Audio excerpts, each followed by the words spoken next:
আসসালামু আলাইকুম বন্ধুরা, আপনারা সবাই কেমন আছেন? আশা করি সবাই ভালো আছেন। আল্লাহর রহমতে আমিও ভালো আছি, আলহামদুলিল্লাহ। তো বন্ধুরা, ডেইলি ব্লগে আপনাদের স্বাগত। তো বন্ধুরা, এদিকে নিয়ে নিলাম দুধ মুড়ি আর কয়েক পিস আম। তো এদিকে আমার ব্রেকফাস্ট কমপ্লিট হয়ে গিয়েছে। তো এদিকে আমি মাংস ভিজিয়ে রেখেছি, মাছ ভিজিয়ে রেখেছি, আর নিয়েছি বরবটি, একটা শসা। তো বন্ধুরা, অফ ক্যামেরায় কিন্তু আমার অর্ধেক রান্না কমপ্লিট হয়ে গিয়েছে। ভাত হয়ে গিয়েছে, মাংস হয়ে গিয়েছে, এদিকে মাছের ঝোল হয়ে গিয়েছে। তো এখন শুধু বাকি রইল ভাজা।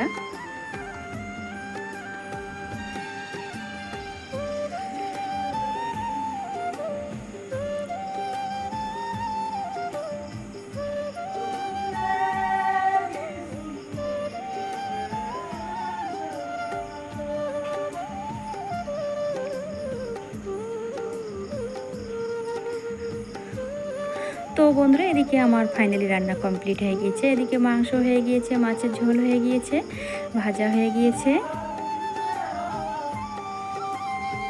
তো এদিকে কেটে রেখেছি শসা, পেঁয়াজ, আর নিয়েছি কাঁচা লঙ্কা, তার সঙ্গে হচ্ছে দুটো ডিম।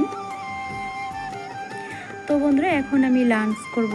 তো নিয়ে নিলাম দুটো ডিম, শসা, পেঁয়াজ, কাঁচা লঙ্কা আর ভাজা। তো কয়েক পিস মাংস, তার সঙ্গে হচ্ছে একটা মাছের পিস।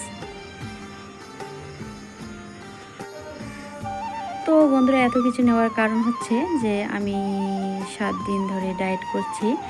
তো আমার শরীরে এতটা ইনসুলিন হাই যে মিষ্টি না খেলে আমি থাকতে পারি না। তো তার কারণে ডিম, মাছ, মাংস একসঙ্গে খাওয়া হচ্ছে 7 দিন ধরে। তো আমি ভিডিও দিতে পারিনি, কারণ শরীর আমার ভালো না, তো তার কারণে। তো যাই হোক বন্ধুরা, এত কিছু খাওয়ার কারণ হচ্ছে ইনসুলিন হাই থাকার কারণে, যে মিষ্টির প্রতি আকর্ষণ থাকবে না। মাছ, মাংস, ডিম একসঙ্গে খেতে হবে, খেলে মিষ্টির প্রতি আকর্ষণ কমে যাবে। তো তারপরও কিন্তু আমার মিষ্টির প্রতি আকর্ষণ আছে। তো আমি শুধু এখন খাচ্ছি মানে আম আর কলা। তো এখন চা খাই না, মিষ্টি খাই না, অন্য কোনো কিছু খাই না। তো খুবই কষ্ট হয়। তো এই ইনসুলিন যার হাই আছে সে জানে কতটা কষ্ট হয়। তো আমার কিন্তু প্রচণ্ড কষ্ট হচ্ছে। তো এইভাবে আমি চালিয়ে যাচ্ছি। তো জানি না কতটুকু কী করতে পারবো, তবে চেষ্টা চালিয়ে যাব। আপনারা সবাই দোয়া করবেন। তো বন্ধুরা, এর আগেও কিন্তু আমি অনেক অসুস্থ ছিলাম, তারপরও আমি মনে করছি যে আমি সুস্থ ছিলাম, কারণ অসুস্থ হয়েছি। তো ডাক্তার চিকিৎসা করেছে, অপারেশন করেছে, ভালো হয়েছি। তো এখনকার সমস্যাটা হচ্ছে যে আমাকে নিজে নিজে সুস্থ হতে হবে। তো এখানে শুধু ওষুধ দিয়ে নয়, এখানে নিজেকে কিছু পরিশ্রম করতে হবে। তো ইনসুলিন হাই থাকার কারণে কিন্তু আমি কোনো কিছুই করতে পারতেছি না। মানে এদিকে অনেকটা খিদা লাগে, খাওয়ার রুচিটা ভালো, মানে সব সময় খাওয়ার ইচ্ছে করে, আর বিশেষ করে মিষ্টি। তো আমি এতটা কষ্টের মধ্যে আছি, চাপের মধ্যে আছি, কি বলবো বন্ধুরা, এটা যার হয়েছে সেই বুঝবে।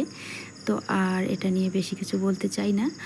তো বন্ধুরা, আমার বাড়িটা কিন্তু একদম অসাধারণ লাগছে দেখতে, মানে এত ফুল ফুটেছে, কি বলবো, পুরো বাড়ি একদম ভরপুর হয়ে গিয়েছে ফুল দিয়ে।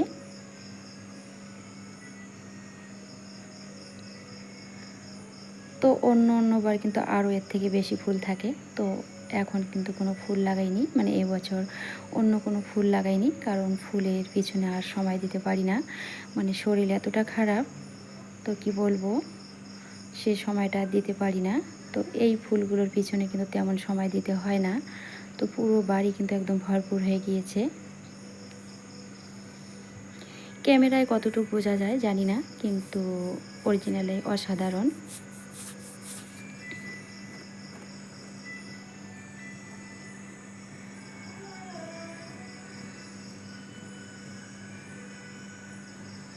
তো যতই অসুস্থ থাকি না কেন, এই ফুলগুলো দেখলে কিন্তু মনটা অনেকটা ভালো হয়ে যায়। তো এদিকে সেমাই বানিয়ে নিচ্ছি। তো সেমাইয়ে কোনো চিনি দিব না, শুধু দুধ দেব, কাজু আর হচ্ছে খেজুর, কয়েকটা কিশমিশ। তো যাই হোক, ভিডিও এডিট করার সময় কিন্তু সেটা কোনো কারণে কেটে গিয়েছে, খুবই খারাপ লাগছে। তো যাই হোক বন্ধুরা, তো বন্ধুরা, দুধ কম হয়ে গিয়েছে, তো আবারও দুধ দিয়ে দিলাম। তো বন্ধুরা, ভিডিওটি আর বড় করব না, ভিডিওটি আমি এখানেই শেষ করে দিব। ভিডিওটি যদি কোথাও কোনো একটি অংশ ভালো লেগে থাকে, তাহলে লাইক, কমেন্ট ও সাবস্ক্রাইব করে আমার পাশে থাকবেন।